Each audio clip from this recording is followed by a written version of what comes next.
ಕುದುರೆಮುಖ ರಾಷ್ಟ್ರೀಯ ಉದ್ಯಾನವನ ವ್ಯಾಪ್ತಿಯ ಜನರ ಪುನರ್ವಸತಿ ಕಡತಗಳಲ್ಲಿನ ಲೋಪ ಕೂಡಲೇ ಸರಿಪಡಿಸಿ ಸಂಸದರ ಮೂಲಕ ಡಿಸಿಗೆ ಮನವಿ.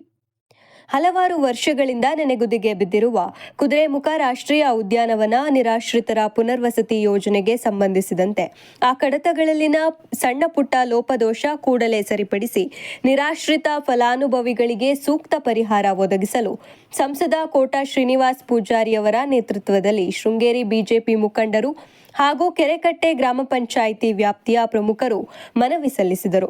ಈ ಸಂದರ್ಭದಲ್ಲಿ ಪ್ರತಿಕ್ರಿಯಿಸಿದ ಜಿಲ್ಲಾಧಿಕಾರಿಗಳು ಶೀಘ್ರ ಆ ಕಡತಗಳನ್ನು ಪರಿಶೀಲಿಸಿ ಇರುವ ಲೋಪದೋಷಗಳನ್ನು ಸರಿಪಡಿಸುವ ಭರವಸೆ ನೀಡಿದ್ದಾರೆ ಎನ್ನಲಾಗಿದೆ.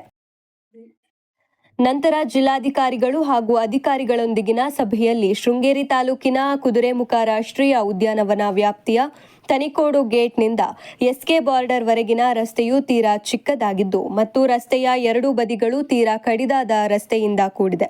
ಇದರಿಂದ ಮಳೆಗಾಲದಲ್ಲಿ ವಾಹನಗಳ ಸಂಚಾರಕ್ಕೆ ತುಂಬಾ ಕಷ್ಟವಾಗುತ್ತಿದೆ. ಸಣ್ಣ ವಾಹನಗಳು ಸಾಗುವಾಗ ಎದುರಿನಿಂದ ಲಾರಿ ಬಸ್ಗಳು ಬಂದಾಗಿ ರಸ್ತೆಯಿಂದ ಕೆಳಗಿಳಿಸುವುದು ಕಷ್ಟಕರವಾಗಿದ್ದು ಅನೇಕ ಅಪಘಾತಗಳು ಸಂಭವಿಸಿವೆ. ಈಗ ಶುರುವಾಗಿರುವ ಮಳೆಗಾಲದಲ್ಲಿ ಹೀಗೆ ಇದ್ದಲ್ಲಿ ಇನ್ನು ಅಪಘಾತಗಳ ಸಂಖ್ಯೆ ಹೆಚ್ಚಾಗುವ ಸಂಭವವಿದೆ. ಆದ್ದರಿಂದ ಈ ರಸ್ತೆಗೆ ಕೂಡಲೇ ಗ್ರಾವೆಲ್ ಹಾಕಲು ಹಾಗೂ ಶೀಘ್ರವೇ ರಾಷ್ಟ್ರೀಯ ಹೆದ್ದಾರಿ ಅಭಿವೃದ್ಧಿಪಡಿಸಲು ಮನವಿ ಮಾಡಲಾಯಿತು.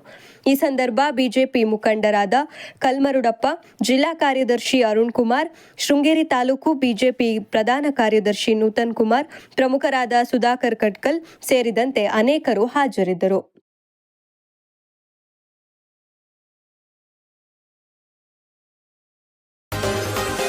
N4 ನ್ಯೂಸ್, ಇದು ನಿಮ್ಮ ಧ್ವನಿ.